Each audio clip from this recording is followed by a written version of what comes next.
Bienvenue dans le journal d'une adoptée.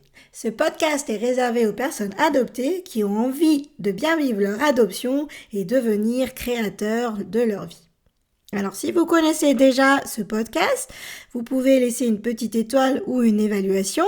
Ça permettra d'aider à le référencer et ainsi d'atteindre plus les personnes adoptées qui ne savent pas par où commencer pour avancer dans leur vie. Ça fait à présent 1 an que j'ai retrouvé ma mère biologique. Alors 1 an après, est-ce que je regrette d'être partie à sa recherche? Qu'est-ce que j'aurais fait de différent?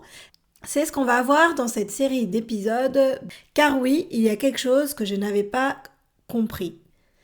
1 an après, j'ai envie de vous partager ça pour que vous aussi, si vous êtes sur le chemin de recherche de votre famille biologique, vous puissiez anticiper ce point-là.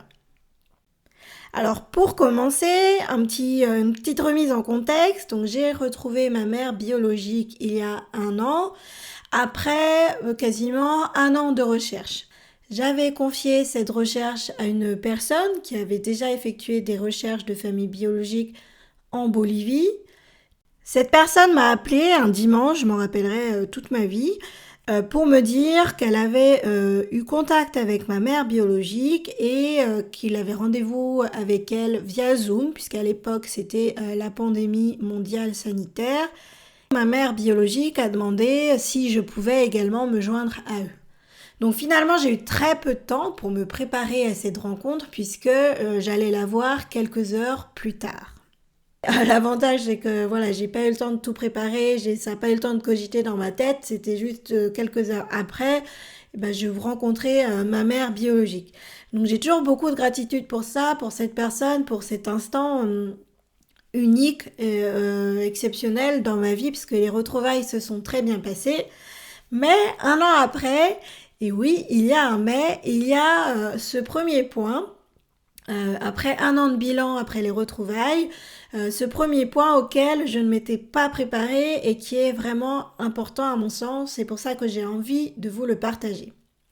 Alors le premier point aujourd'hui, ce que je ferais différemment justement par rapport à ça, c'est une préparation post-retrouvailles.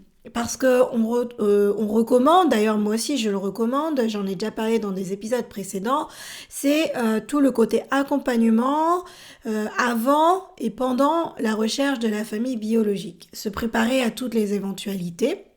Mais ce qu'on oublie, et c'est typiquement ce qui s'est passé, moi, de me préparer une fois que j'allais retrouver ma famille biologique.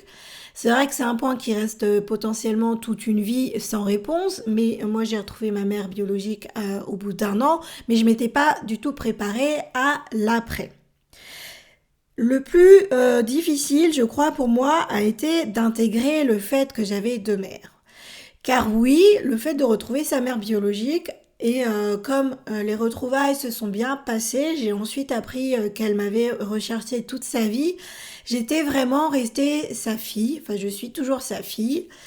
Et moi j'avais ma mère qui m'a adoptée quand j'avais 13 mois, ma mère avec qui j'avais grandi, ma mère qui m'a aimée, qui m'a donné des valeurs, qui m'a donné une éducation, accès à une éducation. Et puis point barre, puisque j'étais dans le rejet de mon adoption pendant 37 ans, je n'avais qu'une mère. Et là, même si je savais que je recherchais ma mère biologique, il y a eu un switch, un shift à faire dans ma tête et de me dire, en fait, j'ai 2 mères maintenant. J'ai ma mère qui m'a donné naissance et ma mère qui est ma mère. Donc ça, la préparation psychologique de ce point-là, je crois, a été difficile.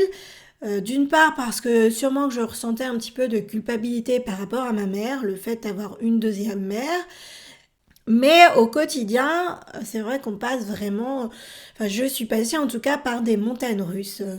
Un coup j'avais ma vie normale avec mon compagnon, ma sœur, son mari, mes petits-neveux, ma mère, son compagnon à elle, mes amis, ma petite vie d'entrepreneur, de blogueur, de podcasteur et puis point barre. Et puis des fois, cette idée que j'avais du coup une autre famille, puisque c'est vrai qu'en retrouvant ma mère biologique, j'ai retrouvé une famille, eh bien je devais intégrer ce paramètre. Et c'était pas forcément évident. Alors des fois, je me retrouvais la journée, ah, c'est vrai que j'ai une deuxième famille. Donc ça prend du temps et on m'en avait pas forcément parlé et j'ai pas eu cette préparation de me dire, tu sais, ce qui va se passer si tu retrouves ta mère biologique, tu vas être confronté à ces points-là, peut-être de la culpabilité par rapport à ta mère, le fait d'intégrer une nouvelle personne, voire une nouvelle famille dans ta vie. Mais voilà, ce point d'avoir deux familles, deux mères, a été un point psychologique auquel je ne m'étais pas préparée, dont on m'avait pas forcément parlé non plus. Alors je suis passée par des hauts et par des bas, mais un an après, je suis vraiment ravie de pouvoir parler de mes deux mères. C'était d'ailleurs plus facile pour ma mère de demander comment allait ma mère biologique et ma mère biologique de demander comment allait aussi ma mère. Donc c'était plus facile sûrement pour elles parce qu'elles avaient eu 40 ans pour l'intégrer de toute façon, voilà, que j'avais deux familles. Ça a été plus difficile pour moi parce que comme j'étais enfant dans le déni de mon adoption, et qu'on n'en parlait pas, eh bien ça a été plus facile pour moi comme un choc plus brutal de me dire waouh, j'ai finalement deux mères, j'ai deux familles, comment je combine les deux. Donc ça c'est vraiment un point important, la préparation psychologique post-retrouvailles, dont on parle très peu, parce qu'il y a de toute façon autant de cas que d'adoptés en termes de retrouvailles. Mais c'est un point important à faire de pouvoir identifier. Est-ce qu'on est prêt à intégrer une deuxième famille? Parce qu'en recherchant une mère, on peut retrouver une famille derrière. Et toute la famille, voilà, il faut vraiment intégrer tous ces paramètres. Ça, on m'avait pas forcément prévenu. Et moi, j'étais tellement contente, voilà, de pouvoir dire merci que je m'étais pas rendu compte non plus de l'impact qu'il y avait derrière, de l'impact de rentrer de nouveau dans cette famille. Et ça fera d'ailleurs partie des points que je vais développer sur toute cette série un an après les retrouvailles. Un an après les retrouvailles, est-ce que je regrette? Non, absolument pas. Est-ce que j'aurais fait différemment? S'il y avait une chose que j'aurais fait différemment, c'est vraiment cette préparation d'intégrer ou d'accepter que l'on a deux familles sans culpabiliser et de bien me rendre compte qu'effectivement ça avait un côté brutal auquel je m'attendais pas forcément. Dans le prochain épisode, comme je vous le disais, j'ai fait un bilan sur cette année de retrouvailles et donc je vais vous parler d'un autre point, une autre chose que j'ai retenue et que j'ai envie de vous transmettre, car c'est aussi un point essentiel. Donc je vous dis à très vite pour le prochain épisode.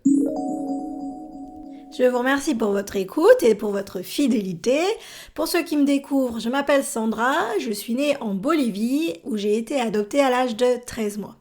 Et si accepter mon adoption a été un très très long chemin dans ma vie, aujourd'hui je suis pleinement sereine, heureuse et apaisée.